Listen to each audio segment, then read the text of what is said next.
Ready, man. All right. So some of the rule changes in the last couple of years with baseball to kind of speed up the game. They've done the pitch clock.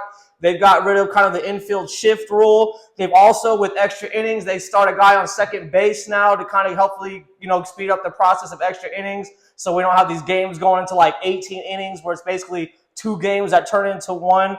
So those are some of the new rule changes that kind of speed up the game. I just saw they added now they want the base coaches to stay in the box to keep the coaches from stealing pitches from the other pitcher. So with the first rule change, with the pitch clock, you being a longtime baseball fan, how do you feel about this rule? Do you think it's helping the game speed along? Do you think it's helping with ratings and getting fans back watching baseball? I do. Initially, I was kind of, skeptical.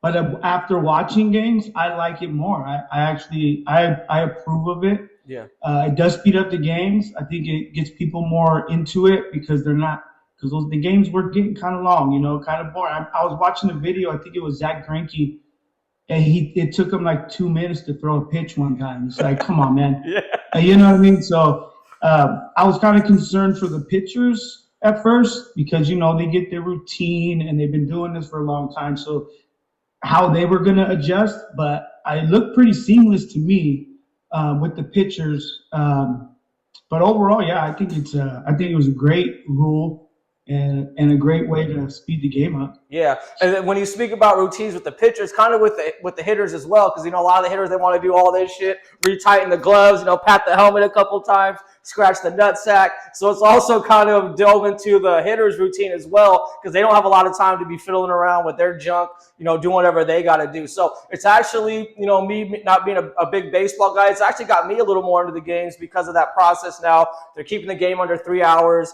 It's not dragging out. And then also, the rule with bringing relief pitchers in and out. I think they have to pitch a certain amount of hitters before they can actually bring in another pitcher. So you're not just bringing in one guy for one hitter, and then we got to wait another 5 to 10 minutes to bring in another guy. So that's another rule that I didn't add on, but I wanted to throw that in there that I like as well with the pitch clock. The infield shift rule, I like that because it was getting kind of ridiculous when you see your third baseman playing shortstop, and then you got your shortstop playing rover, like this is like fucking adult league softball. So how do you feel about the infield shift rule?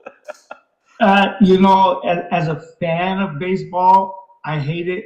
I hated the shift when my team was batting. Yeah. But when my team was in defense, I was like, yeah, shift on me. Yeah. You know what I mean?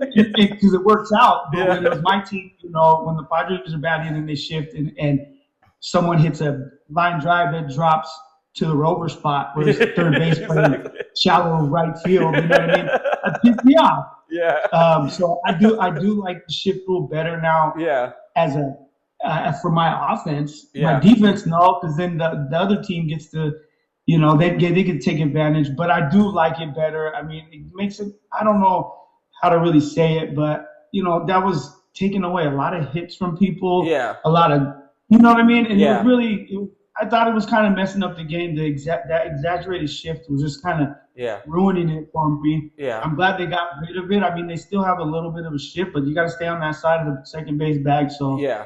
I think I like it better now. Like I said, the old exaggerated shift was taking a lot of hits away from people. Yeah. And defensively, it's smart, but offensively, it sucks. Yeah, and it kind of was almost like a jab at the hitter, because it's like, we know you're not going to go oppo. You're only going to pull the ball every time you hit. So it's like, we already know that you suck going oppo, so we're just going to throw everyone. So it was also kind of a slight to the hitter, like maybe you need to get your game up and go opposite way every now and then. But that's not a lot of nowadays with sports. Guys are kind of just one way. It's either home run, especially in baseball. It's either a home run or strikeout nowadays. Not a lot of guys are hitting for average, like, back in our day when we had TG going for 400 every year, shit like that. Yeah. So now baseball is a little more home run or die, and so it's, the game's definitely progressed in that way. And now, speaking of home runs, we'll transition into the torpedo bat. I know it's been around for a little bit, but last year it definitely caught a lot of attention at the start of the year because the Yankees were hitting very well with the bat. They were, pretty dominant, but then that kind of fizzled out. And if anyone's not familiar with the torpedo bat, just think of Little League when your fucking manager was hitting shots at you with the fungo bat. That's pretty much what a torpedo bat looks like. It looks like a fungo on steroids. So now these bats were pretty popular. The hype of it kind of died down towards the middle end of the year because guys weren't hitting balls as good. But what's your opinion on these bats? Are they actually beneficial? Are they kind of not as beneficial? What is your take on the torpedo bat? So yeah, when those things came out last year, in the beginning, I was like, "What the hell is this bullshit?" You know what I mean?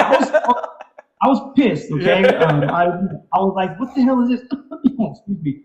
Um, then I did some little bit of research and looked at it, and they've been using them. It just they've been being used. They fall within the regulations, so I can't get mad. Yeah. You know what I mean? It's not cheating. You know what I mean? It's just I think it benefits certain players, and if it falls within the rules of the game, then who cares? Yeah. You know what I mean? It just the way it came out, and it just came out weird. How just like all of a sudden a couple dudes are using them and they're cranking balls. It's like, what's up with this? Yeah. I think if they could like kind of ease that in there a little bit, it wouldn't have caused so much of a stir. Yeah. But I'm okay with them. At first, I wasn't. At Yeah. first, I was totally against it. I was like, this is bullcrap. That's what are these guys doing in the game? Right. And then I looked into it, and you know what? They're within the rules. They've been using them in the minors and rehab assignments and stuff like that. Yeah. No big deal, you know. But yeah, I was pissed initially. In my perspective, it almost looks like you almost have to have more of a precise hit because all of the meat on the bat's in that one particular location. So it's like if you get jammed up, you're basically going to be hitting the stick part of the bat a lot of times. So I feel like when you do get a hold of it, that motherfucker launches and it's bombs away kind of thing. But yeah, we'll see how it starts off this year. It gives